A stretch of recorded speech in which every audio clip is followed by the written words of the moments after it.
So, namaste and welcome to Satsang today.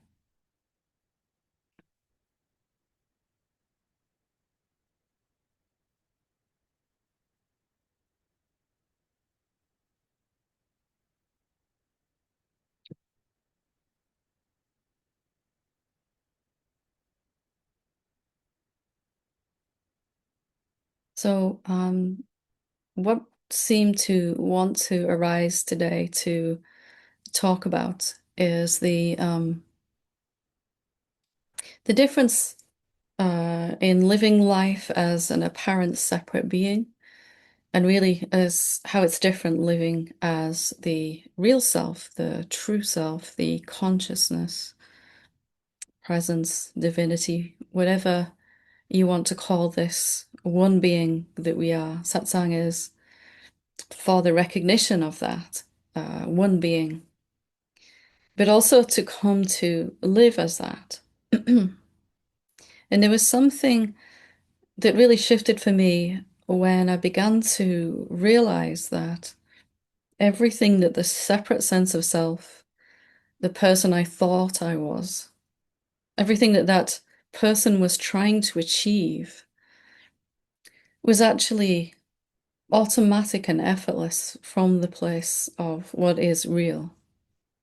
So, what I mean is the fact that we perhaps are all at this moment trying to achieve something, trying to become, well, I'll just list some of my own favorite separate self adventures back in the day. And I wanted to become more loving, more forgiving, more awakened, more compassionate, more patient.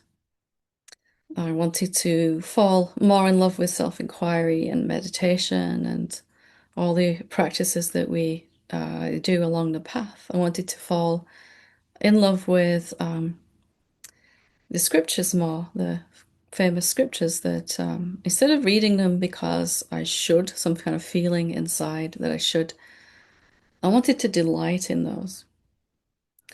And I was also trying to allow abundance in all of its forms as well. And there were many things on this list that if I asked my separate sense of self, what do we need to achieve this year? There'd be many things on this list. Most of them are spiritually focused. And yet, no matter how hard I tried to achieve these things, to be more forgiving or compassionate or loving, to be more awakened, to recognize myself more clearly, um, it was just this endless cycle of trying and failing, and really just spiraling downwards into a deep despair. A sense that I just needed to try harder or I needed to try in a different way to achieve these goals. If I meditate more deeply or if I meditate longer, if I do more self-inquiry, more yoga asanas or whatever my mind said I needed to do, that somehow I would get to all these goals that I was trying to achieve. I'd feel more peace and all these things that I wanted, joy and deep sense of love. All that was absent as the separate person I thought I was. And not only absent, I was experiencing the opposite, despair and anger and fear and judgment of myself and others and unwillingness to forgive. I certainly had very little compassion at that point for my own predicament and others. I was so wrapped up in what was going on in my own life. And it was only later that I began to realize that everything I'd been trying to achieve was impossible to achieve from the place of separation. And yet everything I was trying to achieve was natural, easy, and effortless from the real self. And I'm saying this because For a long time, I exerted a lot of effort to try to become or get to the consciousness, the pure awareness, the silent stillness that we are. And if you look at why you're doing any spiritual practice, why even you're attending this satsang, you might find that there's this subtle or not so subtle motivation to try to make something happen, to get somewhere or achieve something. I think we've all experienced where we um, have picked up another book or another teaching, another satsang, another retreat, where we have been sure when we started that this is the one that's going to change my life. And this is the one that's going to show me how to get to where I need to be. And as that book goes on, or that retreat, or that event, or teaching, there was this rising sense of despair and desperation inside me that I need to get something from this. And yet, that way of functioning just never brought the promised results. In fact, it only disturbed me more. Even if I'm exerting effort as the seeker, this separate sense of self, seeking truth, even if I'm exerting effort to try to get to the truth, the real self, it's only going to make me feel further away, further apart from it. And I'll feel like I'm going backwards. We never really can go backwards, but it can sure feel like it sometimes, many times. And there began to be this shift over then in the way that I was practicing. Why I was practicing began to change. Why was I doing meditation or self-inquiry or contemplation? And the reason why began to change from this subtle but ever-present tension that I need to get something from the practice, from this sense of being someone who was doing the practice and needing to get something from it, doing it for a reason or a purpose. And what I wanted to get from it was awakening. Excuse me. And over time, there was this shift over beginning to happen where it became clear that instead of trying to get something from the practices, from the teachings, from the scriptures, that maybe I could begin to put my effort and attention into noticing that which is already awake. That the scriptures and the great sages have always said that we are already that real self, that pure awareness. And that no amount of effort towards trying to reach that was going to actually make any difference at all, except to disturb me and frustrate me. And any amount of effort towards seeing that I am already that, a willingness to see, and I didn't even know how to do that at the time. But if this is what I already am, can I be more willing to see that? Can I be more devoted to that than to this imaginary journey of becoming it, merging into it? And even this idea I had of, now I have to dissolve this separate self, that it's a real thing, and I have to make it go away. Even this was not necessary. When I took my attention off of this separate sense of self as much as possible and placed it on what I already was, this formless, infinite being that we all are, that we share the same essence. There is only one being, and it's experiencing itself in all of these forms. And in the human form, it's trying to become conscious of itself, to recognize itself. So my practice and my whole journey began to shift over to practices that were helping me to recognize what's already here. Self-inquiry, contemplation. My meditation was shifted really from a lot of different types of meditation that were about changing the state of the body-mind, which of course is nothing wrong with those, but to a simpler form of meditation where it was more about realizing and bringing attention to what is real and free already, what is already loving, compassionate, forgiving, peaceful, joyful, open, all of those. And as this shift over began to happen, I began to realize that you cannot bring two into one. There cannot be any merging. There can't be any merging between who I thought I was and who I really am.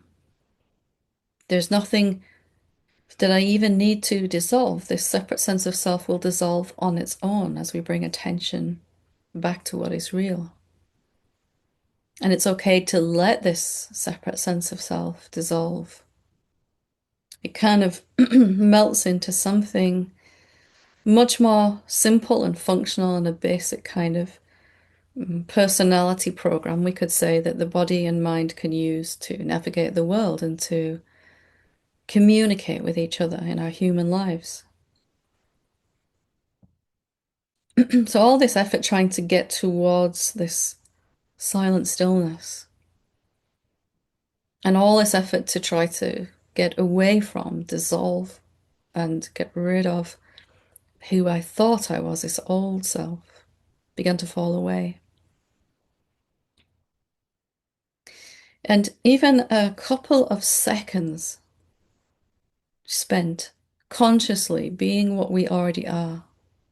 So noticing the silence in the background of these words, noticing what it is that's aware of a thought when a thought arises, bringing attention more to the awareness, which is silent and ever present. That even just a couple of seconds spent being that consciously, being the awareness, the silent stillness, consciously, choosing to recognize that we already are, is really shifting something. Attention goes to that which is real, even for a few moments in meditation or in our self-inquiry. And we never quite come out of that the same. So each time we take a moment to just consciously recognize what's true about us, that we are something that is not a thing, something that has no shape, no form, no ending or beginning, something that cannot change, is always present. And even a tiny moment of being that consciously recognizing what we are. Oh, here is awareness. Awareness is present. Just noticing now, as I'm talking, that there's something aware of these words. Something is aware of how your body feels. And not just assuming that that is me or I, just really feeling into that felt sense of whatever it is that knows the presence or absence of thoughts, knows the meaning of these words, knows what your eyes are seeing and your ears are hearing. What is that?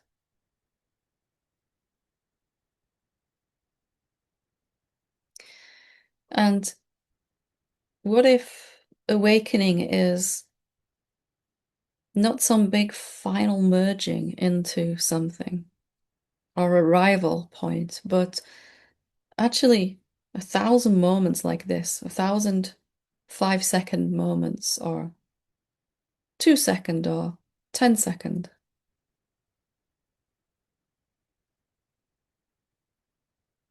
And that when attention eventually drifts away from what is real, as it will go to a thought or a sound in your environment or a sensation in the body or something.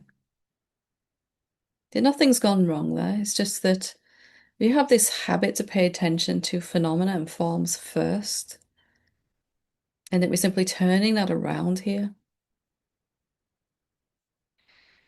And the reason that this was so important for me to understand was because my mind would have told me that just being aware of awareness for 5 seconds is not really going to change anything for me. But 5 seconds here and 5 seconds there, and many times throughout the day, every time attention went back to a thought, the sense of a person arose again.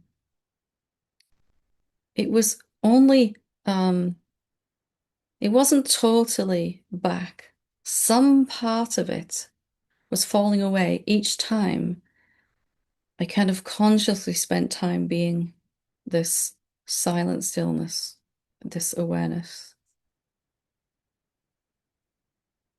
What does it mean to consciously spend time?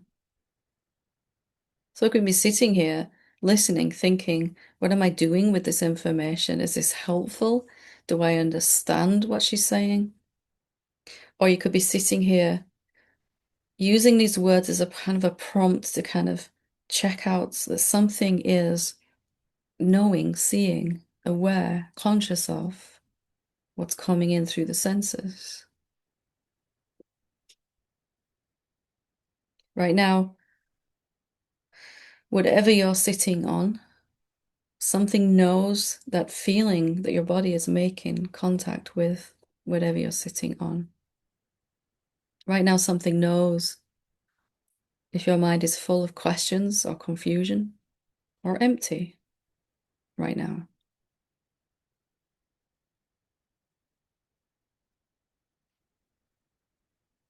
As I'm sitting here, it's just started to rain outside, and something knows and recognizes the sound of the rain. So there's always something here, and we're simply bringing attention to it more and more often.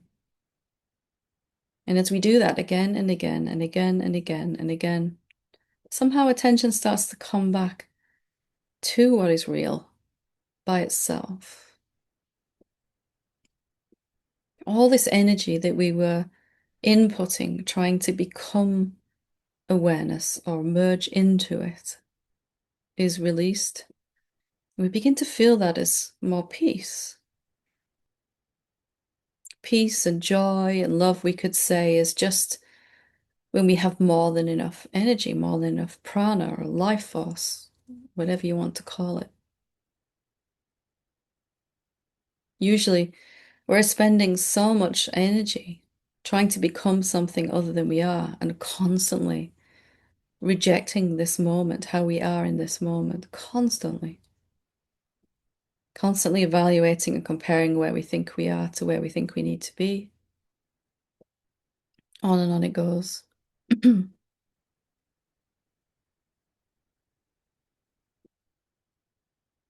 So, what if awakening is kind of encouraged or invited by simply recognizing, tuning in, feeling for, sensing for that which is silently here in the background always begins to move to the foreground as we notice it more and more?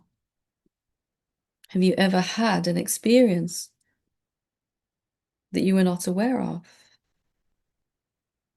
Have you ever said any words that you weren't aware of as they came out of your mouth? Could you even? There's something here constantly that is not a form. It can't be pointed to in a particular place. Where the awareness is that I am, it's not something I can point to. It's not here or there, it's everywhere. And it cannot be divided into pieces because it's not actually a form. All this begins to become clearer as we simply notice what is. And these micro moments that we carve out for ourselves. Of course, in our spiritual practice, when we do that. But also, there's other moments throughout our day. If you're standing in the elevator and you've got nothing else to do for that 10 seconds, can you be aware that it feels like your body is moving upwards or downwards? When you're on hold on the phone, can you be aware of the music that's playing rather annoyingly in the background sometimes? When you're angry, can you notice that something knows you're angry, something sees, is aware of? No matter what is going on in our life, our human existence, we can use that to help us deepen our spiritual practice, to give us another micro moment. This is where awakening really began to accelerate for me. I realized there were so many times throughout the day when I had 5 seconds here, 10 seconds there.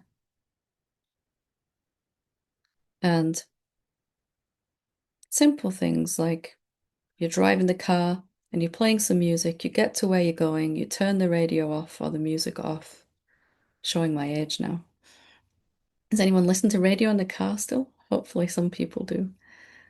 You turn the music off and there's a silence that's really obvious in that moment. That has been there all the time, but suddenly it's really obvious. There's many names for what you are: beingness, presence, awareness, divinity, formlessness, silence, stillness, emptiness, nothingness. On and on it goes. But they all point to this same no thingness that is not a form and yet is sentient, is intelligent in itself. So, what if you started a habit today, after satsang, or even now, to just take 10 seconds out of every hour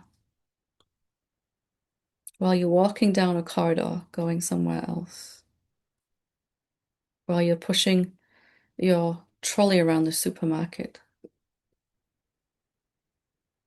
You notice that something is aware of this that we've just always called I or me, and really being curious about that. Intending for more of these moments, these mini moments. And very quickly, your whole life is going to begin to change.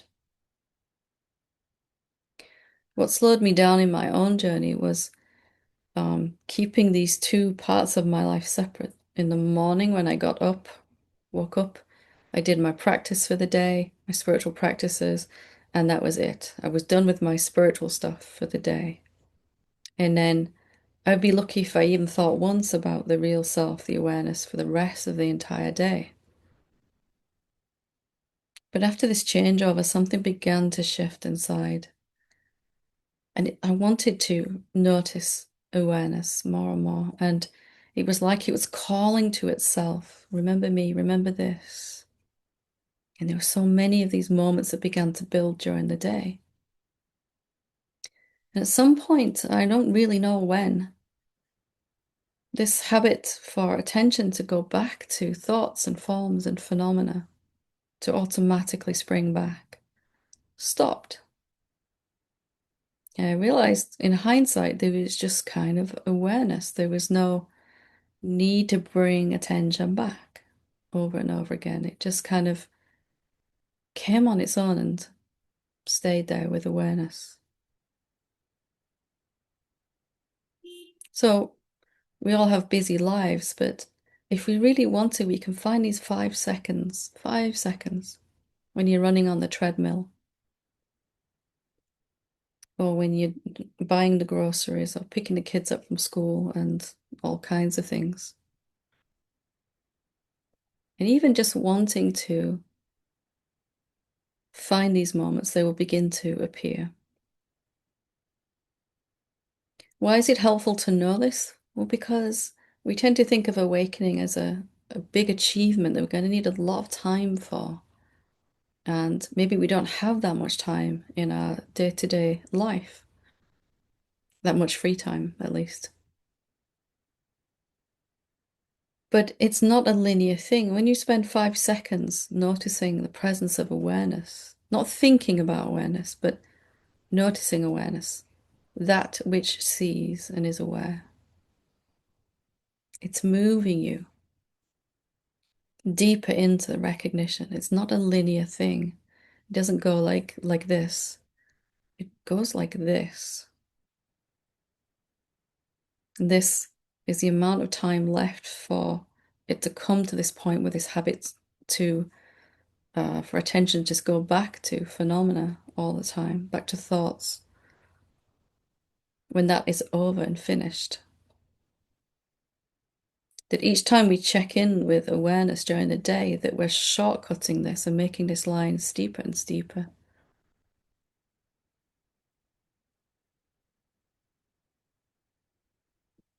So I hope that that was helpful, and that somehow you might feel inspired to bring attention away from this efforting, this trying to understand and get somewhere and achieve something and become something. And that you would feel that, yeah, there are quite a few moments, when you're in the shower, even. Um, when you're folding the laundry, and there's so many different places and times where you can just check what sees this, what knows this, and just that merest intention to recognize, and awareness shows itself.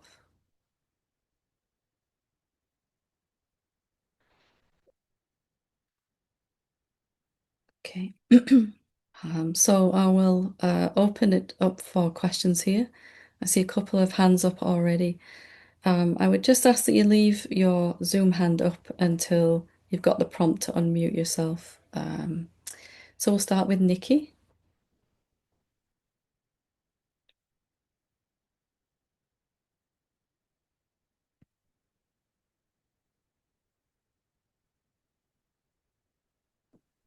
Oh, Hello. Hi. hi, Helen. Oh, How are you doing? it's so good to be here with you. It Yeah, really it's nice. is. Nice to be here in Satsang together. Oh, I was only thinking, actually, it may have even been this morning, how I really want to be on a live satsang again. And here we And are. um and I'm relieving back at my old work. And I wasn't feeling well, and I came over. I just said, look, I need to go home. And I felt, and then I realized why, because I something came up on my phone to say there was a live satsang. Beautiful. So it was just, oh, thank you. um I feel a bit, your talk is just so perfect. And I think the question that's come up for me is, and it seems a bit silly now after listening to your talk, but I'm noticing more and more. Um, I'm just noticing a lot more. I'm doing your ego. Sorry, I'm not, my words aren't coming out very Okay. well. You're doing Just, great. Yeah, don't worry. I, my body, I'm just so excited to be here. It's just so good to be here with you.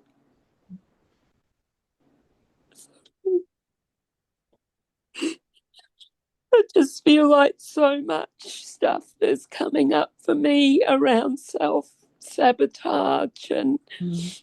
just noticing, just noticing how I sabotage myself so much. But no blame, right? It's not blaming. It's just old protective mechanisms, isn't it, that are not really useful anymore. If we Yeah, can and look I, at it from that place. Yeah, and I asked for help, and I'm in a Sangha that meets on Sunday. I love it. Salvatore runs it, and every Sunday I've been going, and it's just so amazing. Beautiful. It's just so amazing. But and then I but what I'm noticing more, and I listen to heaps of your satsangs on YouTube at night and at the gym on the if I'm on the treadmill. Um and what I'm just noticing more that I'm bringing in more of your satsangs where there are people that are really feeling their fear, and more I'm hearing you say that who, yeah, who who says what waking up should look like, and that's what I'm realizing is I've got all these ideas about how it should look, Mm. and they're nothing like what I'm actually experiencing, and I'm feeling like I just had to leave my last job. I couldn't stay there anymore after that situation. Mm. And I made the decision to hand in my notice, and then my mind just went absolutely crazy afterwards of I've made the wrong decision. Yeah. And I don't know how many times I brought that to the satsang, and someone that's on it was saying, but Helen says you can't make a mistake. And um but the deeper I've been doing your meditation with the dissolving of the ego, and the deeper I go, the more I'm recognizing that um the difference between what my mind is saying and the truth, because the truth is loving it, it's accepting everything, Yeah. like your satsang of yes to everything. Yeah. It's beautiful.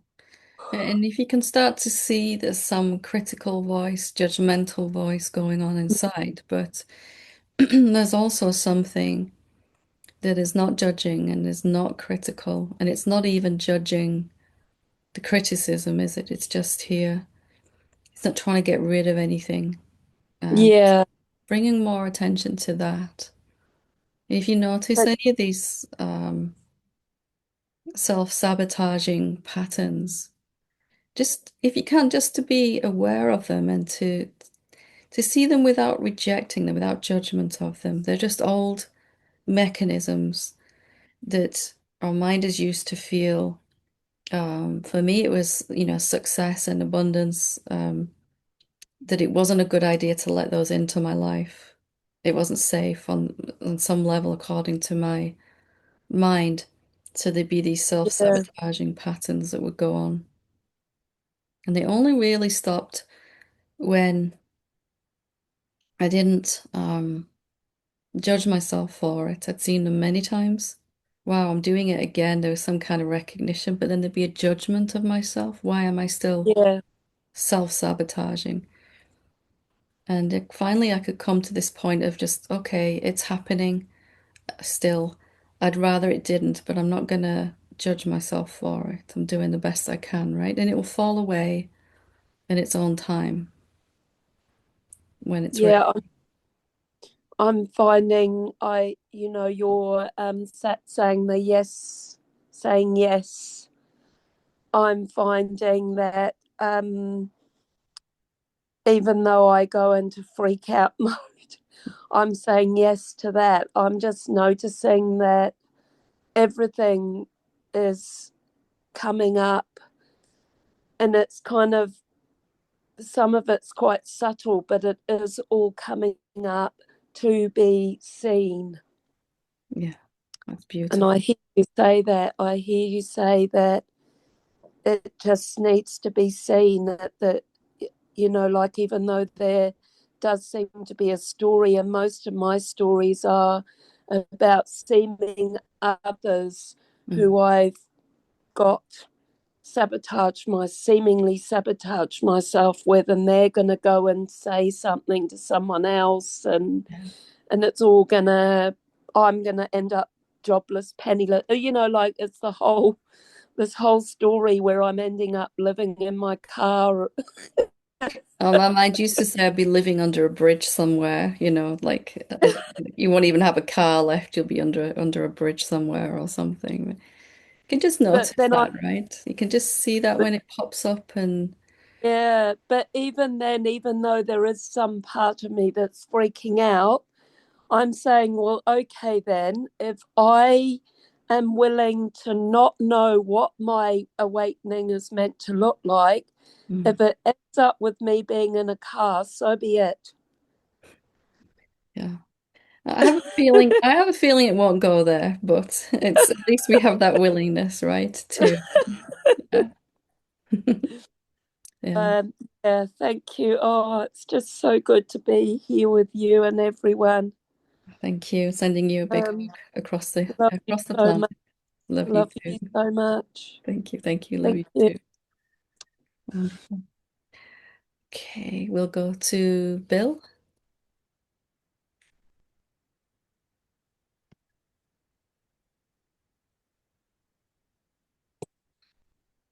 There we go. Wonderful. Hi, Hi. hi, Helen. This is the first time I think I've been to one of your Satsangs and I've Oh, met you. wow. So nice to meet you. I Nice to think I meet you heard too. about you. Yeah, I heard about you through Rob and Liesel. Uh-huh. Uh, Yeah. and so, um, wow, it's just such, I love your talk. Um, it's just, I really, so much rang true. And it's like, I kept feeling, yes, yes, yes, yes. I recognize so much of what you're describing and the journey of, like what happened with you. Mm, Same thing, with me. I had these spiritually transformative experiences in my 20s, and they were so profound that it really changed my life. I mean, as far as what I thought was possible, but it's like the heaven of those experiences just made me super intense seeker. yeah. That was all I wanted to do. That's all I It's wanted to do in hard, life, right? When just you've search. experienced something like that, all you want is to get back to that. And Yeah, it can be perhaps the worst time of our awakening because we've experienced something amazing, and then what we're actually living right now is so different. There's such a gap. Yeah. I know I came back, into my regular life, unquote, um, and it was like it was even more evident that I was in suffering. The suffering was even more because I have to compare it to, Yeah. and When you don't know but what you're but missing out on, it's almost not so bad, right? Somebody says, here's where your life could go, but then the door shuts on that because we haven't figured out how to fully embody it. It's really quite painful and horrible, yeah. yeah, and so for a long, long, long, long time, I was just trying to get back to heaven, Hmm. the way I saw it, um, and but something dawned on me after a number of decades now. It's I funny mean, now, I'm a but not then, right? slow learner. Yeah. So Me this is, too. Me too. Yeah. uh, you know, um, I just, I just finally realized that, wow, it just dawned on me, it's like, it's not about me trying to get there. I mean, that was part of it, I guess, I mean, trying to get there, but now it's about me bringing that heaven into this into earth. That's what's really about, Yeah. in my lifetime. It's really about that, and so I just had a conversation with God, saying, okay, everything in me, I'm willing to look at everything and bring up everything in me that's a block, or that could be cleared, so that could be more a transparency for that dimension to come into this world. And Beautiful. so I feel like now something amazing happened, is that I started to be open and allowing all this stuff in me, which has been an ongoing thing. Mm. But what I didn't realize is that being open and allowing everything in me is also allowing those other dimensions. So Yeah. it's like the openness is allowing it all. It's not just, I didn't expect that. Yeah. So there's that. So now I'm able to, I still, stuff happens in me, but I'm so much more connected and aware, uh, my real heart, Yeah. and in that openness, I could see and feel. You mentioned feeling. Mm. That's so important to me too. That the feeling of uh, that's here. It's always here. Yeah. So I just felt like sharing some It's things. it's beautiful.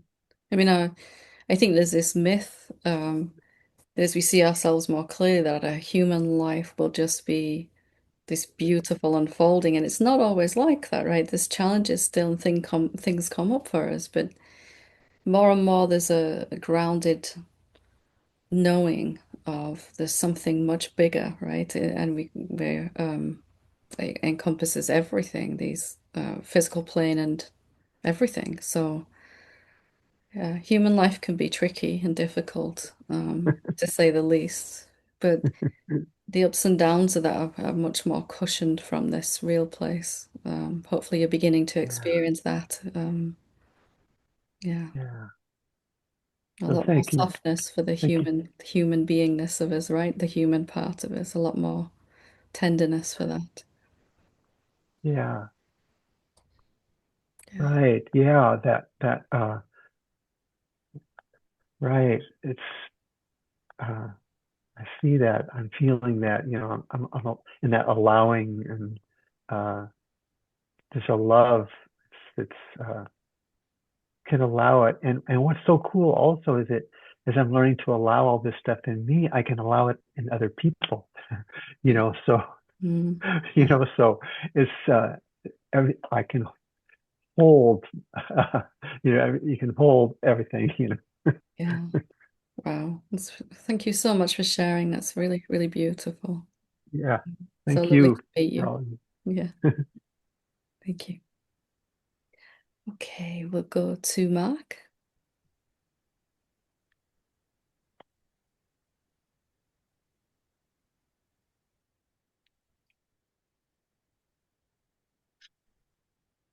Oops, there we go.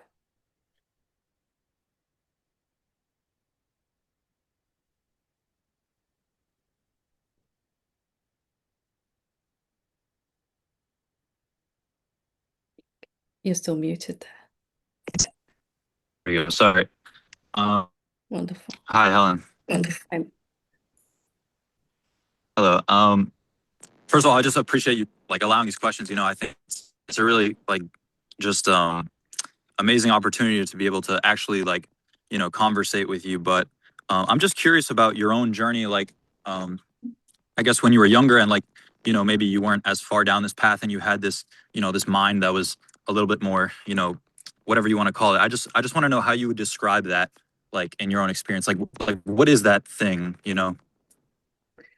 Are you asking kind of what it was like when I thought I was a separate being?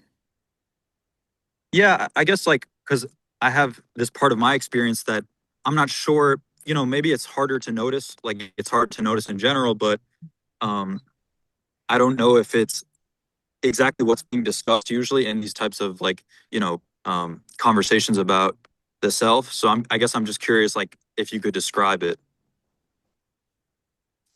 Yeah, I mean, it was a constant background of fear for me. There was always fear. Pretty much every moment there was some amount of fear. Very, very rarely was it gone. Anger.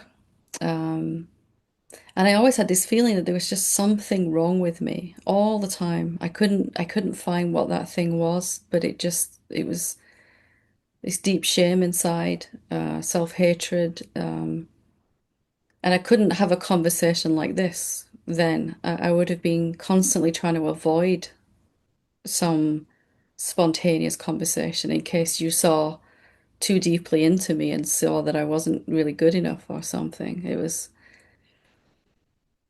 Yeah, it was the mixture of despair, jealousy of those that were awakening, fear and shame, and a lot of anger. I was just angry most of the time for no reason that I could really find. Um, and it was this desperation to try to improve myself that went on and on and on. And then it cost spilled over into this path when I realized that there was something for me to see or realize.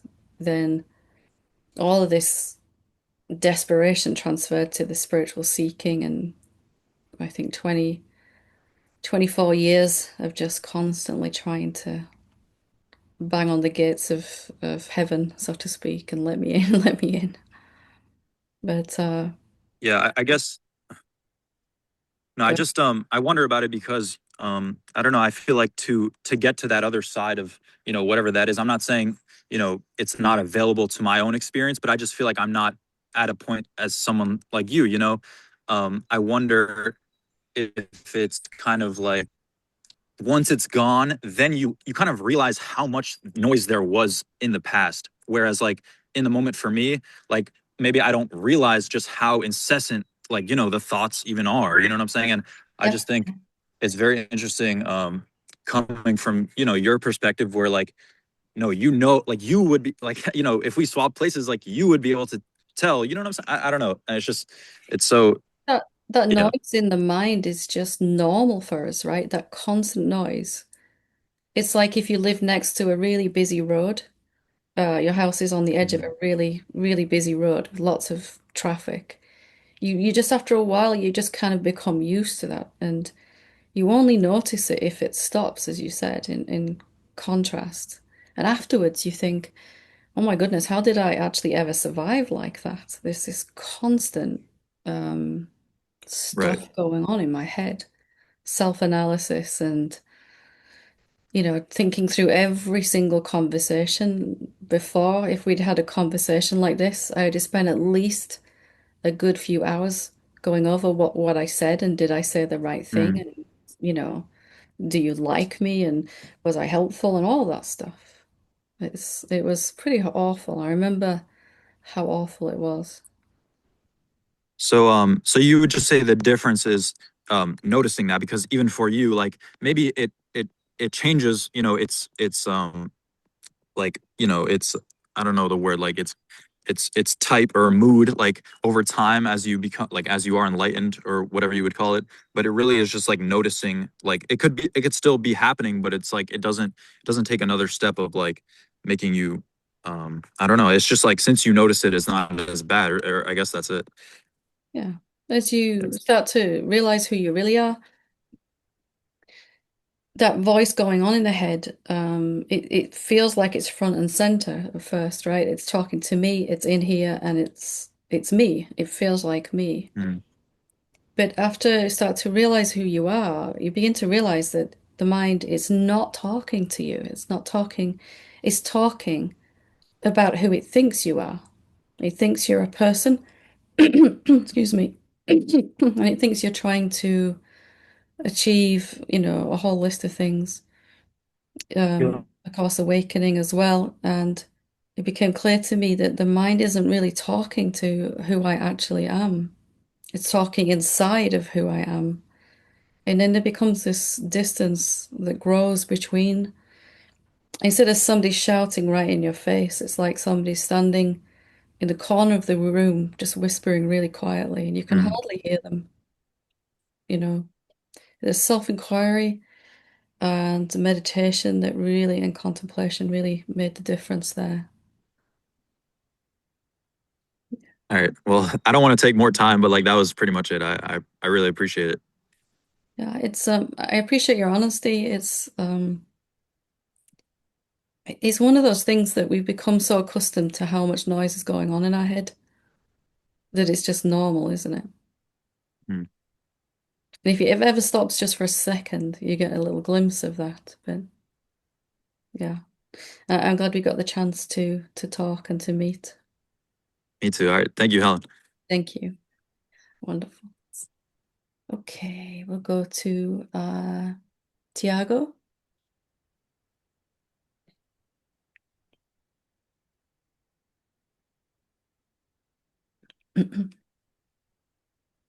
Can you hear me?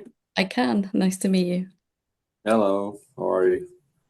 Good, thank you. So I wanted to ask you two questions. Like the first one is like I see more and more that there is what is, and then there is what I think it is, and Hmm. what I think it should be.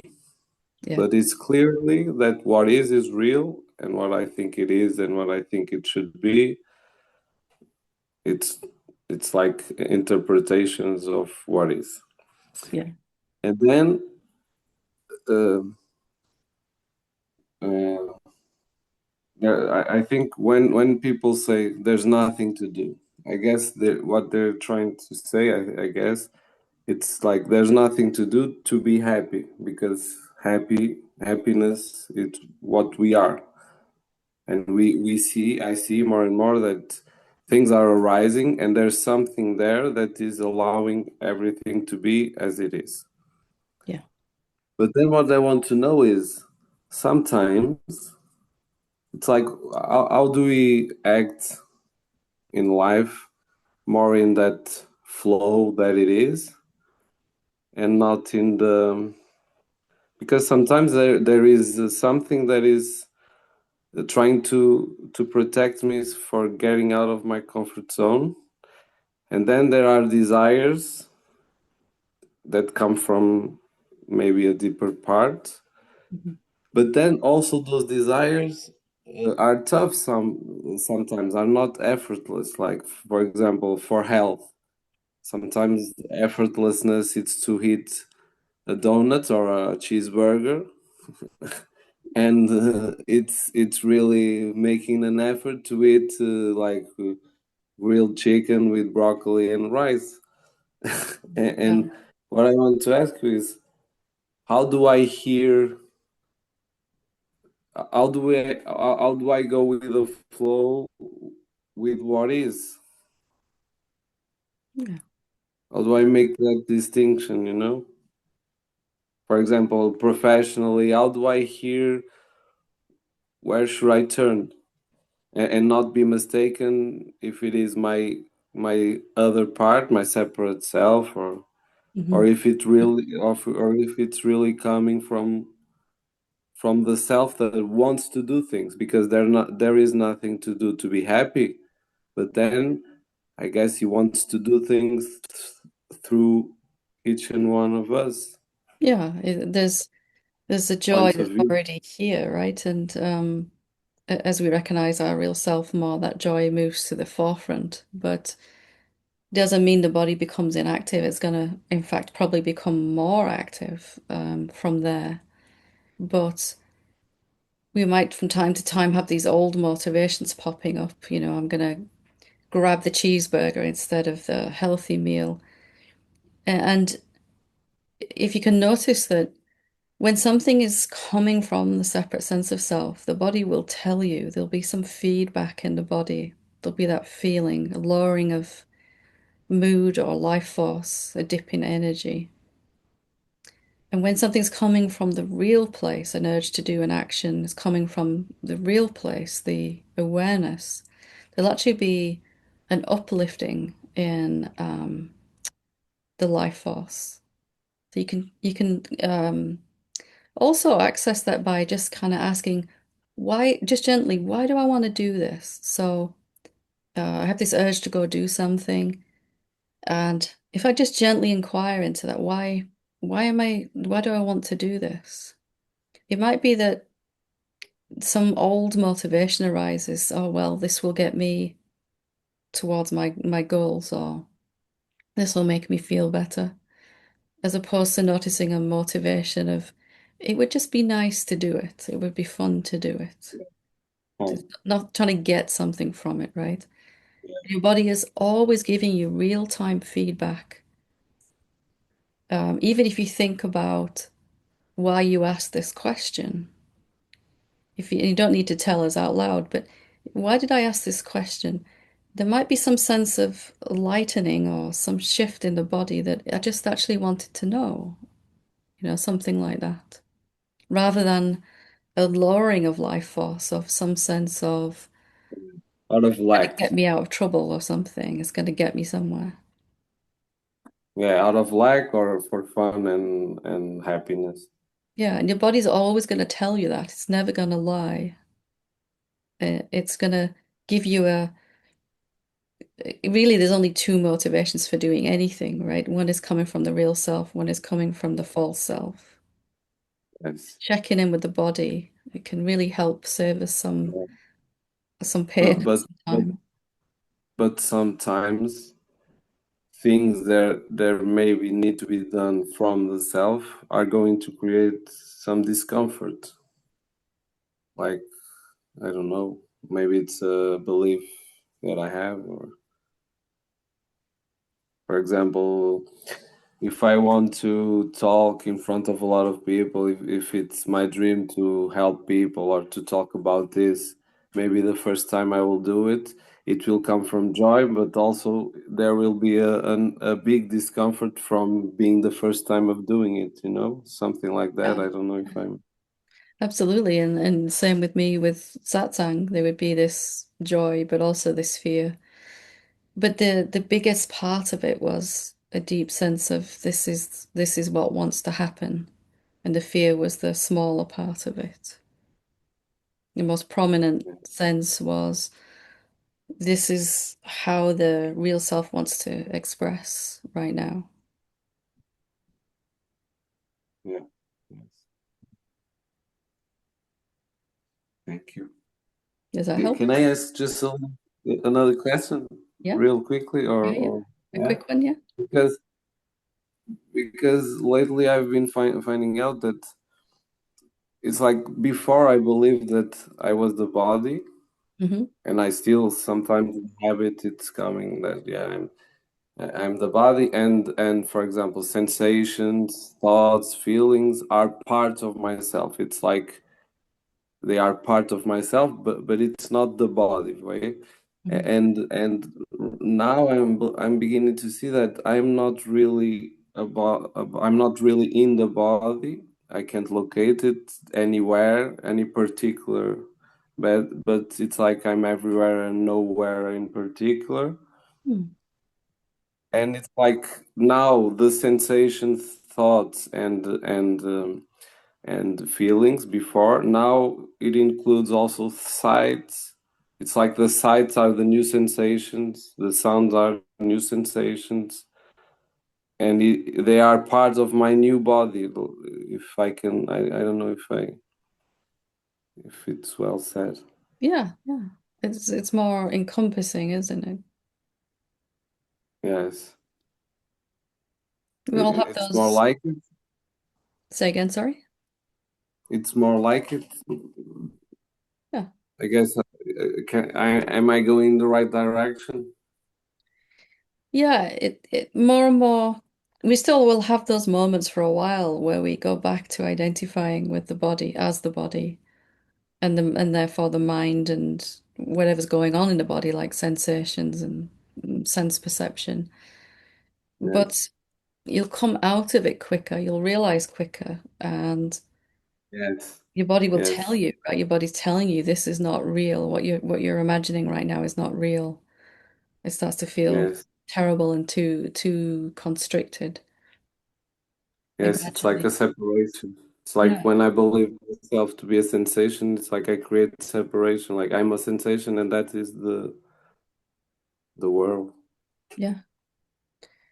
But more Okay. and more your body kind of tells you that really quickly. When we used to constantly live in separation thoughts, now you really notice when you dip back into it. It's like such a contrast from where you have been living, and then suddenly you're back in separation for a moment, and it really you can feel it. So you come, you can't ignore it. You can't stay lost in it because it's just I can't live there for even a minute. So you come Yeah. out of it much faster. Thank you very much. You're very welcome. Good to talk to you. Good to talk to you too. Wonderful. We'll go to Esther. So we'll take the other two hands that are up and then we'll probably be out of time. So, hi, Esther. Oops. There you go. Hi. Wonderful. Hi. Hi. Um, it's nice to meet you. I Yes. have been listening to your satsangs for the past couple months, Wonderful. and it's really refreshing because I kind of came from a background like over a decade ago, I was like really into all the Advaita stuff, and I was really had like a guru and everything, but I was having challenges on that path because it was like had the seeing, but then I was having all this emotional stuff, and there were no like tools to like deal with that. I was kind of like, oh, that's just the person. We're not talking about that. So I then I had that kind as of, well. Like, it's not real. I don't need to do anything about it. But in the meantime, it was just getting bigger and bigger and bigger and worse, right? Yeah. yeah, but what I felt like that particular Advaita path was very much like even questions about that were not really encouraged. Mhm. So I felt like I had to kind of find my own way, and I did a lot of like emotional processing work, and then what I really like about your approach that's really refreshing is that like the contemplation is like to me it's like bridging that gap between the pure Advaita knowledge with like actually reprocessing how you think and your emotions. So um yeah, so thank you. I've been really working on that. I'm glad you find it helpful. For me, you reach that point where you started to see who you are, and you can't really go any further until you deal with these old ways of thinking and the emotions that come from them, right? And you hit this wall where you just have to find some tool to kind of work with those. So I'm really glad it's been helpful. So such a huge thing, turned my whole life around, contemplation. I wouldn't be sitting here without it. So Yeah. Yeah, so there's like one area of my life that like historically has not been very good that I'm like, oh, I'm really trying to contemplate in this area. And then I'm also like contemplating just like very basic things. I don't know, it's kind of like the contemplation's also mixing with my previous emotional processing thing where I don't know, I'm just kind of like doing my own thing, but I'm also using the question. And but I wanted to see if I could talk to you about my contemplation and make sure that because there is one thing I'm kind of stuck with. yeah, sure. Okay, so the area of my life that's been like, and I actually, okay, so the area of my life that's been hard has been like relationships, Mm. and I really want to like get married. I'm dating for marriage, and it's just the pattern was that it just wasn't working. It wasn't working. And so I started, it was kind of like I was doing all the emotional healing work. I was like, why isn't this working? I'm doing all and so now the contemplation is like, well, if I have a belief it's not going to work, it's never going to work, Mm. then that's what I'm manifesting. So I'm kind of maybe where I'm stuck is that I keep having the same thing coming again and again, even though I'm questioning. And also, I'm realizing there's like a hidden motive that, like, I need to clear this belief so I can make it work. That's Because, normal, right? You'll yeah, have two motivations for doing any spiritual practice. The first is I need to fix this problem so I can get on with my life. yeah, And the second one is I really want to know what's true. I want to see what's true. So The second one is coming from the real self, and it's going to be always there. Just and the other motivation of trying to fix this problem will just begin to fall away. Even if it's still there, it's not a problem. So, because my mind said you have to get rid of that before contemplation is going to work, and it's not true. So it's very normal. We all come to contemplation to try to fix our problems. That's just how it's going to be. Yeah. So Okay. what's the emotion that comes up in this area of your life? We can take a look at. There's a very deep hopelessness. Yeah. Yeah. So, and with something like this, there might be two or three emotions kind of all tangled together, but we could just work with the um, strongest one, and then might find the others fall away. Let's just feel into that hopelessness now together. Just take a moment. And it might not be kind of keyed in the body right now in a strong, strong way, but just as best you can to feel Mhm. into it. And remembering that the emotion is not caused by what's going on in the outside world in the relationship. It's caused by some belief underneath. So, how does hopelessness feel about what's the belief, the story right underneath at the depths of hopelessness? Yeah. So there's a story that I'm never gonna marry someone I like. Like I can get married, but it's not gonna be to someone good that I like Why not? because, Why not? yeah, because there are people that like me and maybe I don't feel the same way about them. But when I like someone, they rarely want me back. So It's what's like, going even further underneath that? Why does it never seem to line up?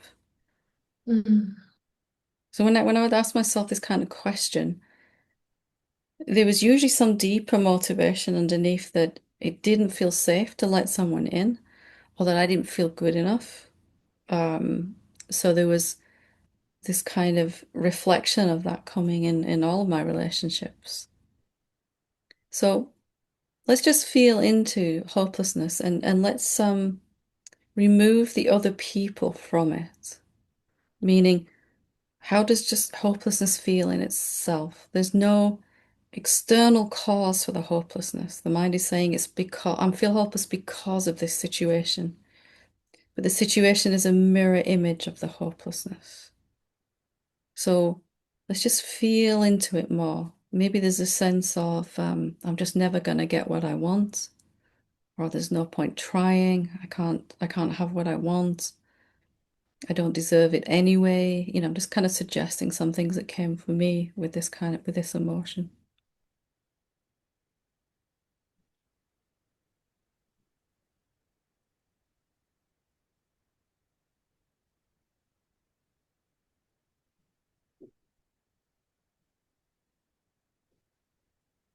I think, I don't know for sure, but I think it's that. Well, that's the thing is I don't know. Like I don't know why it's not working.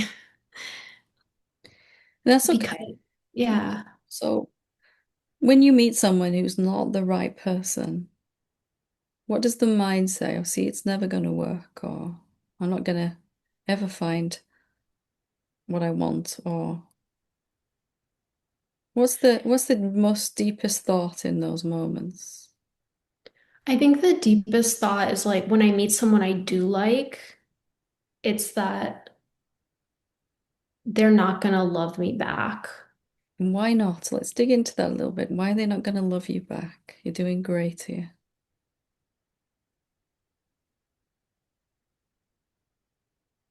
I just never seem to be what that person is looking for. They're always looking for someone more this or less this. Yeah. Like I don't click for them.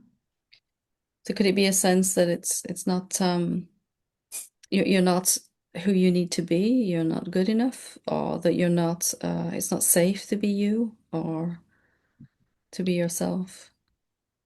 I think it's that I'm either too much or too little. Like I'm not this enough, or I'm not that enough, or I need to be more like this or more like that. And it's kind of hard for me to like separate it from the situation, but because the thing is, I think I have a decent self-esteem, but maybe it's bad, and maybe I'm believe that I'm Well, actually not good enough. consciously, consciously we might know that we are good enough and we might have a healthy self-esteem. Contemplation is working, and especially, sorry, because our self-esteem more and more is coming from what's real and what's authentic, the awareness. The contemplation is working on those egoic or separate self energies that are usually not conscious to us, and that's why it shows up as an emotion and it reflects um, as a situation that just keeps on going over and again and again. So it sometimes can be something very opposite to what you would consciously think to be true. For example, when I found this idea deep down inside that I'm not safe, it was actually, I was relatively doing okay. I had enough money just about to pay the bills. I had a decent partner at the time, and everything was okay. But this I'm not safe idea was so under the radar that I really had to dig and feel, what the idea was. Um, and for me, there was a sense when you were talking, this sense that you're just never going to be the right person for anyone, right? The hopelessness is saying you're never going to get what you want in this situation because you just can't be who you need to be. Yeah, I think what it is I think I'm not pretty enough. I'm not like attractive enough for the people I find attractive. And then there's also I'm not enlightened enough. Like I need to be emotionally perfect and be like very unbothered by anything and like not care. And then So what I'm yeah, hearing I is think those you can't really be yourself, right? You can't really be who you are. Who you are isn't good enough. yeah, and then I think there's also that I'm too weird. I feel like And I don't quite fit in any group. Like even if I was to share more about myself in this group, like I'm different from like in every group, I'm the outlier in some way. And so I feel like to find someone who's the exact match is like doesn't even exist. I Mm. don't even know if that person exists. And so it's like it might be that it's kind of like a cruel joke that like, this concept of a soulmate and like I just don't have one. So you could work with the question, is it really true that it's never going to happen for me? Or is it really true that I can't be who I need to be or want to be? Or it would be good to just sit with the hopelessness and ask it. You just keep going deeper and deeper and deeper until it comes back to some I statement. I'm just never going to get what I want. It's just never going to work out for me, you know? This sense of being very weird and different, it was there my whole life. It was always seen as something very negative. And there was this constant effort to try to change myself to be more like people seem to want or need me to be. And as awakening deepened, it just flipped over the other way to this is how I am, and you either like me or you don't. It's nice if you like me, but it won't upset me if you don't like me. There was a deeper kind of place I was coming from. And paradoxically, from that place, more people tend to be drawn to you anyway because you're not constantly subtly trying to energetically asking them if do you like me, do you like me, not verbally, but it's kind of going on in our energy, isn't it? Yeah. What if you focused on really coming to like you? What if you became your own biggest fan, your own best friend, and really kind of got to know yourself and embraced the weirdness? Like if you're going to be weird, be really weird. Can you be so weird that you don't care anymore. I mean, yes, you want to get along with people, but can you see this underlying idea that there's something that you need to change about yourself before you can let this person into your life? Yeah, like no one that there's a thing that like no one good is gonna want me because I'm too weird. Yeah. Yeah. I Yeah. had that feeling my whole life, and I finally met someone just as weird as me. And we've been married for many years now. But that belief was there all the time that when I was really, really seeking, that there was just no way that I couldn't even show myself as I really was, that I was too weird. And this fundamentally, if you can see deep down, there's this idea that you are not how you're supposed to be, that you should be different than you are. That's what I would take into your contemplation to ask, is that really true? That's the Is it root of it really? all, right? If you fall in love with you, everyone else will too. Mm. And just to begin to see um that what you might be rejecting about yourself as super weird or something might be something that you really that is really a positive thing, but you've been holding it in a negative light. Something that you might not like about yourself, somebody else might love about you. Yeah, like I'm hypercritical about certain features I have physically. And yeah, I think so the contemplation would be, is it true that I need to be different? I think that's a really good question. Just check in with your body with that question and see, does it really resonate?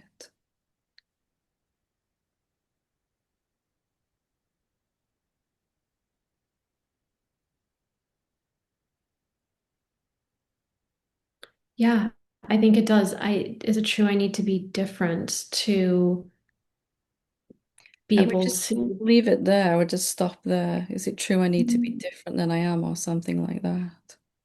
Okay. Because then you can get, through that process, you can get to be friends with you. And, Okay. you know, awakening hasn't gotten rid of all my eccentricities and little quirks and things like that. It's just made me really think they're not a problem, right? They're just how this body mind is. And there's Mm. no rejection in that, then there's no rejecting myself, which currently it seems like you're still just doing that a bit or a lot. Yeah. So, because before, I mean, I've been doing for hours, like sitting with the hopelessness, it's not going to work. Mm. And it like, I was getting breakthroughs, but then it would come back again. So Yeah. you think maybe sit with this question instead. Is it going to be like, is it like chipping away at like this big knot, or like, does it finally crumble, or does you just have to keep doing it? It will just crumble day by day. Really, sometimes the emotion that's there first is not the main one, and therefore the belief underneath it. If we've been trying to get something for a long time and it hasn't happened, then this hopelessness or despair can settle in. But really, as we've dug, what we've done, excuse me, is dug underneath that to see why is it hopeless? Okay, because nobody's going to really like me if I really let them close to me. If I like them, they don't like me. If they like me, I don't like them. And it's never quite lining up. Why? Well, because there's some kind of unconscious need to protect myself because I don't feel, deep down at least, that I am who I should be. And there's this constant self-criticism of the body, of the actions, everything, right, that goes on to try to rectify that, being Yeah. super critical and everything. Yeah. Yeah, even like being enlightened, when I first went on the journey of spiritual development, it was so that I could be a better person, that I could be loved. Yeah, if I'm honest, the whole reason I started teaching was so that everyone would like me, you know. So I would be special and everyone would like me. Of course, that falls away along the way, but just to see that without judgment, right? Of course, you want to be liked and loved, every human does. Um, but it's hard for that to happen if we won't do it, give it to ourselves first. If we're constantly on some very subtle or not so subtle level rejecting everything we do, say, and are. Mm.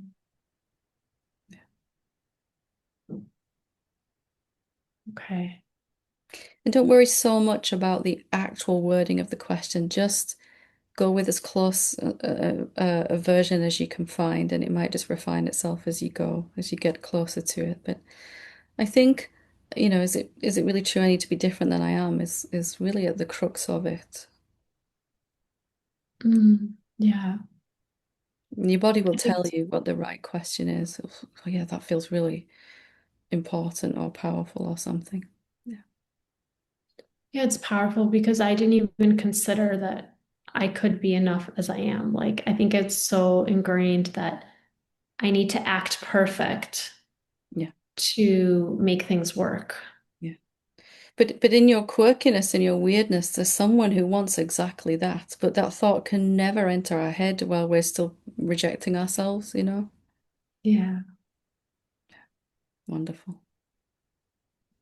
Thank you. Can I ask one other question, small one? Yeah, real quick. Okay. I had written into you about the dating thing also, but in a different lens. Yeah, yeah. And you had mentioned, I had mentioned, like, how do I discern if this is the right person for me? And you had said, like, there is no other. Hmm. So, like, there is no other. So, like, my follow-up is just to that is like, how do you decide when, if there is no other, how do you decide no to someone? Like, Actually, paradoxically, the more you realize there are no other beings, the more you'll find it easy to say no when you need to say no. The mind says it'll be the other way around, right? If I realize there's only one being and someone asks me to do something, for example, that I don't want to do, that I will be disempowered from saying no. But actually, that's how we've been as separate beings, right? Living as separate beings. I couldn't say no. I would say yes to anything. Even if it really was something I couldn't do, I would, try to move mountains just so that you would like me. I would say yes to you because I was so desperate for some morsel of, love coming in. It was actually really surprising as I started to really live from that place of oneness that out of my mouth would just come this, I'm really sorry, I can't do that. I'm going to have to say no. And I was as shocked as anyone. Or the opposite, the ability to say yes when I really wanted something instead of usually holding myself back. It was because without this idea of otherness, which diminishes the life force energy, the idea of separation and other beings brings our energy down so much that we lose track with what's right for this body and mind. But when the life force is higher, because you're living without that sense of division, it's easy to sense what's right in that moment for each body and mind. And there's a recognition, if I feel I have to say no, that somehow has got to be right for the other person as well, the other body mind as well. On some way, it must be what's right for them too. So you'll be surprised what happens as you start to live more from that place.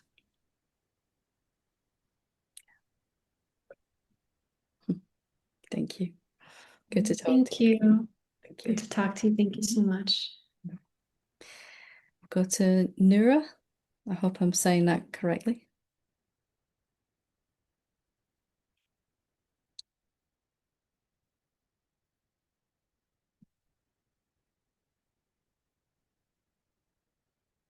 There we go. Wonderful. Hello, Helen. It's so wonderful to talk with you. And whoops, I lost you. It's okay. Isn't that interesting? Oh, there you came right back. Um, Zoom is computers are like that, right? They it's do their funny. own It thing. was funny. I know. So I found you some months ago, and probably I was trying to do the math, 5 years since I uh, was graced with this way. This, I don't like the terms are hard, the non-dual, but Yeah. found people, found idea, and found people, and I've wanted to thank you so much for the practices, for contemplation, and for self-inquiry and meditation, and um, your teachings, and you have been of really beautiful service to me, and I want to thank you very, very much. Thank you. Thank you. Very, very much. I live some 6 hours away from Asheville, where you are planning to be, and I signed up to come see you, but the the the current contemplation I'm in, part of that is that I'm not able to travel, right now. So I will gladly give my spot to another one, and just enjoy our Zoom world. So thank you for calling on me. Wonderful. Um, I'm sure we'll hug at some point. Yeah. I believe Yeah. I think we are right now, Yeah. so Yeah. I love physical hugs as well, though. So, oh, put I that do intention too. out Well, there, somehow it will happen. yes, Yeah. yes. Mm. And that's something that, I'm needing to let go of for now. I've had I've been so hard to find the words for this great mystery, but I loved your talk today because that's been my experience. I know that always, I have always known what I am and what I am not. It is always this truth. Mhm. I didn't know that I knew, and I didn't, but there's the silence, the grace, the mystery, the hum, the truth, and in these later years of life, particularly after being in recovery for 20 years now, Mm. um, Wow. this waking up is ongoing, and I have great periods of sorrow and grief, being a human in the world. Um, but I know, there's a presence there. Beautiful. So I wanted to, I find that the question I was going to ask you doesn't need to be asked right now, because there's been so much guidance through your answers to our other friends here. Um, but I do want to say that I'm in the middle of my second 30-day contemplation. Hey. And the first one, yeah, the first one was, and I'll say it because I think it might be really helpful to other people as well. Yeah. And so that you can know me, because I feel like I'm yours now in some way. But Yeah. the first one was, is it really true that I need my adult children to show me more love and attention? Mm. And that question, um, oodles and millions of answers, all the yeses, all the nos, all is who are my children? Are they my children? Who am I? All of it, very you know, confirmation of what you say about a contemplation question, that the questioning itself, and the language I would use, dissolves the identity of the person who wants to know something, just and all the answers and all that. So I've had a wonderful response to that. So Beautiful. the second question I'm in is, I had this odd, mysterious malady. It's been about 5 years now, where I am losing feeling in my legs, Mhm. um, from the knees down. And it comes and goes and waxes and wanes. And I've gone to oodles of doctors of all stripes and this is and that's, and diets and everything else. And there's there's no there's no why or wherefore or anything like that. So um, I'm living in that, continuing to take good care of myself and Yeah. let go of things like going to see Helen in Asheville, and I can't go drive to take care of my grandbabies like I was. And so the question that I've posed um, and I'm living in that question in the way that you've guided us in terms of the frequency and the time and all, is what what is my body saying? What is this body saying? And I am not in, I know I'm not my body, that's for sure. And, you know, um, It's always giving we us some moved, so feedback. Yeah, it's giving yeah, us. it's giving, it's something's going on. So I just, I don't want to take the time here at the end today because I feel like so much of what you said to others about, one thing you just said to the lovely girl woman before, the situation is a mirror image of a belief. And so I don't want to go too much into the woo-woo thing that I've got Kundalini stuck in my legs or something, which is sometimes it feels like I'm just stuck. Something is, energy is stuck in there. Yeah, yeah. And it could also be because I had Lyme disease. I mean, we just, it's a mystery, it's a continual mystery, and it's a definer of the physical life that I live right now. So I may just come back to you again another time when You're always welcome if to, you Dimitri know. isn't waiting. I want to make sure she gets her chance too. It's But okay. I I, mean, if there's but a I, question you wanna, if you wanna ask about your question, if you need some help with it, I'm here. um, I don't really know about the question. I don't know. I just, that's the question I've chosen. It's been fruitful in terms of what's come up. Yeah. And I'm just going to stick with it for the 30 days, which is what what is this body, you know, what is this body need me to know? Maybe that's the question. And if that resonates for you, I would love to hear what your thoughts are on that.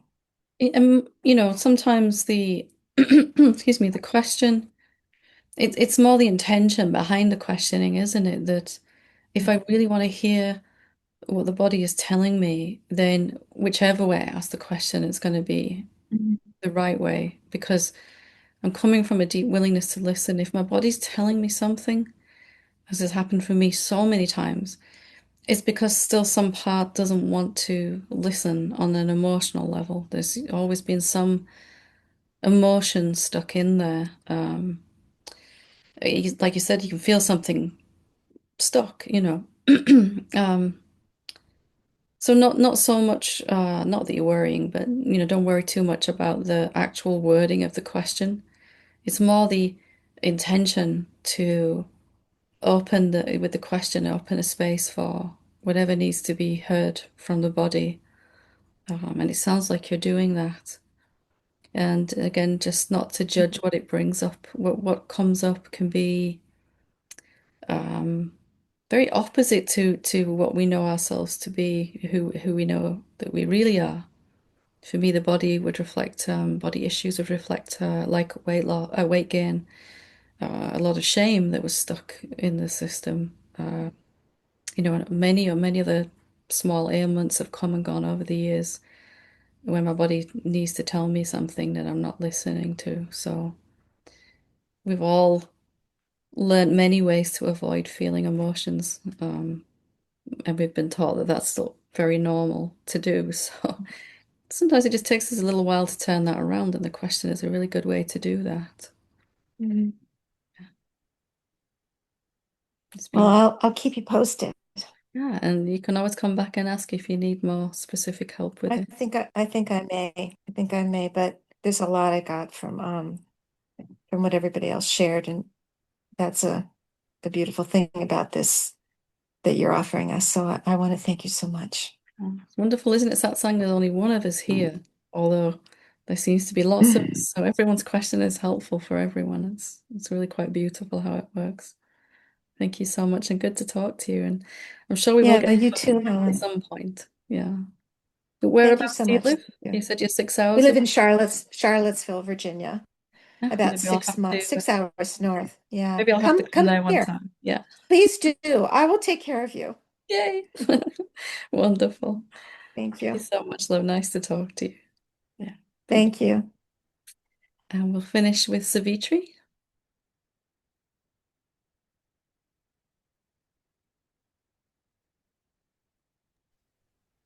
Hi. Hi. Oh, I've been going through so much during our conversations here. Um, and then when I had I have a question about I've been on this path for a long time, and the spiritual path that in general I've been on the spiritual path for a long time, and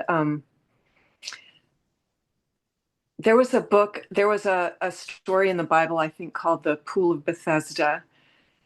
And somehow I remember the story like people are all around the pool, and the pool is sort of enlightenment, and they're not just jumping in, they're just like mulling around outside of the pool and setting up their little stands and selling Reiki or what, Yeah. they're Anything but like, going in. right. And I feel like that's, and I know you and I have had this discussion before, but I forget sometimes. And Okay. I want to jump into the pool completely. And the way I think I can get there is to keep on meditating, and really it works. Like if I am real consistent with my practice and Mm. all the practices that I do and that you teach, I really feel like I'm making progress. But but that's a doing. And Yeah. when I don't do those things and I slack off on my practice, I feel so like stuck and so like inundated with the world, and like picking up so much energy, and feel so like lost. After even all these years I've been, really sincerely practicing, I still get so lost. So I know how, I mean, to me, in my little progression, I think about like, well, I really have to stay on my practice. And, like you and I spoke about this another time, like going in at my break at work and trying to meditate. So, Mhm. you know, um, and it's hilarious on one level, but I'm still dancing around that pool of Bethesda. See, I have And to disagree with you there. I have to mhm, disagree with you if I can just jump in. sure. From where I'm sitting, you dove into that pool a long time ago, but you're so convinced that you're standing on the edge that you can't see that you're soaking wet, right? And the idea that you're standing on the edge, that you're not actually there yet, let's say, awakened or whatever, that idea is reflecting as this feeling of being lost and this feeling of disconnection or whichever way it shows up. So I'm going to ask you a really weird question, and it's not something you have to answer now, but it would be good to take it in to take it with you, this question, and just really um sit with it for a while. And it's something that everyone here could ask. Why are you so sure you haven't awakened yet? If all this doingness and trying to be consistent is about getting to awakening, then, if you are, even if we know intellectually that what you really are is the awareness, the pure awareness, and you've been practicing all these years, can it really be true that you aren't there yet? That it hasn't worked, that practice hasn't fundamentally changed you from the inside out? Our mind will say, well, of course it hasn't worked. Have you seen my life? I forget to meditate sometimes, or I get angry with people, or, I shout at the dog, or whatever, goes on in our life. But what if all of that was a reflection of this idea that you're not there yet? For me, the biggest challenge I had was to be willing to see I might already be what I'm so desperately trying to get to. I might already have reached it, so to speak, and carried on running straight past. because I was just so used to running and what do I need to do to get there? Mhm. And in fact, it was only when people started to tell me that something fundamental had shifted for me that I actually stopped and had a look if it was true. And I had to really come to a point of willingness to see it myself. Everyone says, oh, when I have peace like you do and all of that stuff, then I'll know I'm there. But can we ever really have that peace if we're absolutely certain we're not realized enough yet, not there yet, not awakened enough yet? That idea is so disturbing in itself. I'm not there yet. And of course, that might not be the exact words, but you can feel the energy of it. So why are you so sure you haven't jumped in? What if that is the thing that you're most wrong about? And can we find within us a willingness to see how we really are? So if you could see yourself as I see you right now, you would have a very different opinion of yourself than you do and about where you're at on that journey. When I look, there's like all these beings in the pool, and there's no room left in the pool because everyone's jumped in, but they're all saying, why aren't I jumping in? And I'm standing there saying, you're already in there. Would you please just kind of open your eyes and look and see where you are, But we're so lost in this idea in our heads, right? So lost in it.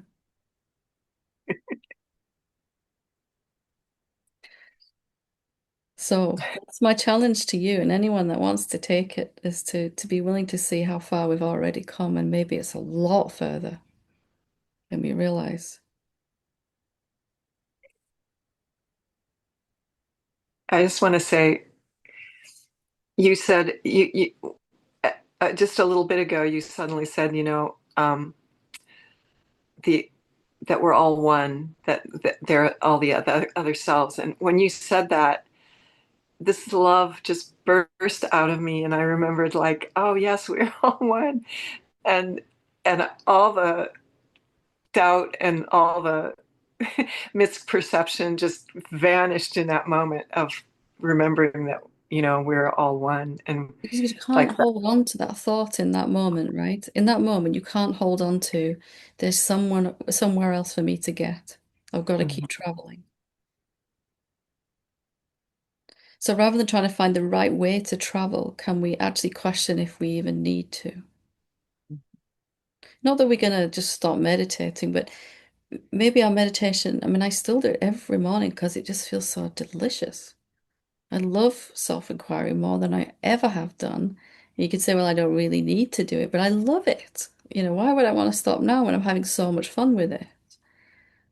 And you can always see clearer and clearer, but not from a place of lack, not there yet, not from that energy. But then meditation is just a celebration of what you already are, isn't it then? It's completely different. To maybe ask yourself next time you sit to meditate, why am I doing this? Just, not like a judgmental mind, why am I doing this? It's why am I doing this? Can it be a celebration of who I already am rather that than was going to get somewhere with this? that was a question I wanted to ask you at one point, but it kept going out of my mind for some reason. It's like, because it's really not true, but it was like, I love being here with everybody, and I love everybody that's here, that's gathered here, and the practice and the inquiry. And it's like, do I really have to chase enlightenment? Isn't it? I mean, the odds of me becoming enlightened, it seem like astronomical. So But can't I just be here because I love it, because I love to meditate, because I love to hear the high teachings? I can get so elevated, with in this pool of the odds of of you inquiry and contemplation.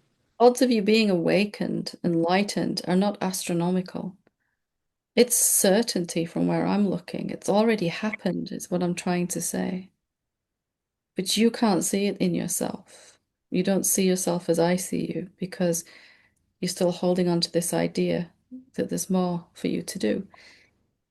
If you take what the sages say and the scriptures say, that you're already the infinite consciousness, does it make any sense at all that that infinite consciousness does not get what it wants, which is to totally and fully recognize itself? Is there any way that could fail? What in the universe would get in the way of that? There's nothing, right? Nothing that can get in the way of that. I love you saying this so much. So the odds, there's no odds, right? It's only certainty, certainty of enlightenment. Enlightenment always gets enlightenment. The real self is the only power there is, and it's when it wants to recognize itself, nothing will stop it. But for a while afterwards, it might hold on to this idea that it hasn't happened yet, and then keeps living that echo as our life, right? We live that echo that of that idea. For me, like I said, it was only when people started to tell me that there's something really different in the way I was living and talking. I didn't notice I was still busy trying to get there.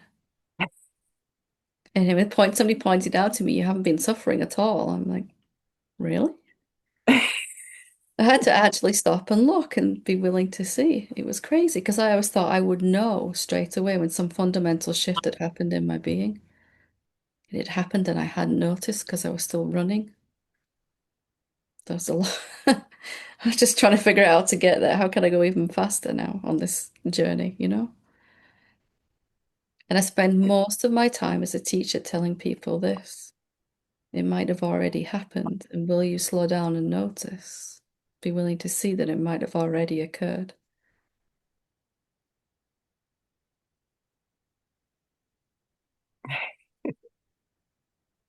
You feel the joy in the system, right? Something says, yeah, this is true. This is true.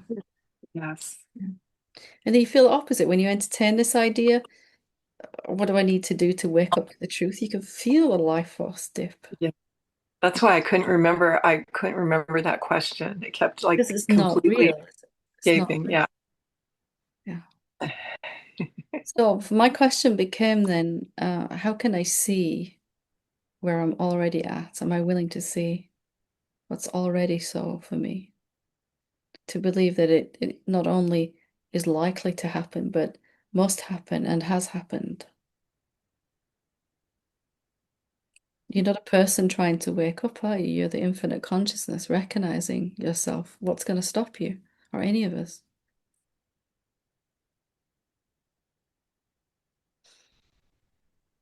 You're a balm of healing, pure balm of healing of Every, the spirit. everything that I can say to help is only because I've fallen in those pits of despair myself and found a way out. So I'm really glad that it's helpful. And it's curious, isn't it, that we spend so much time wanting something that we might not actually recognize when it's happened. Mhm. But here's an opportunity for you to take a little break from a little vacation from seeking and recognize that you've already found something. Yeah. Thank Thank you. you. Thank I you. really look forward to seeing you next month. Oh, yay, we get to hug. Wonderful. Yay. Yeah. Wonderful. Yeah. Looking forward to it. Thank you. Okay. Thank you. Okay. So, what an amazing couple of hours we've had together. Everyone's questions are just so beneficial for me. Every time I can help and offer something that helps, it brings a little healing to the journey I went through as well. So thank you for that. And as we said, everyone's question is so helpful for everyone else's. And we get to see that there's only one of us here, and we're all going through the same challenges, the same difficulties in our journey. And we all get stuck in the same places, that's for sure. So thank you for your presence here on Satsang and sending you so much love. Thank you. Namaste. Thank you, Helen. Love you.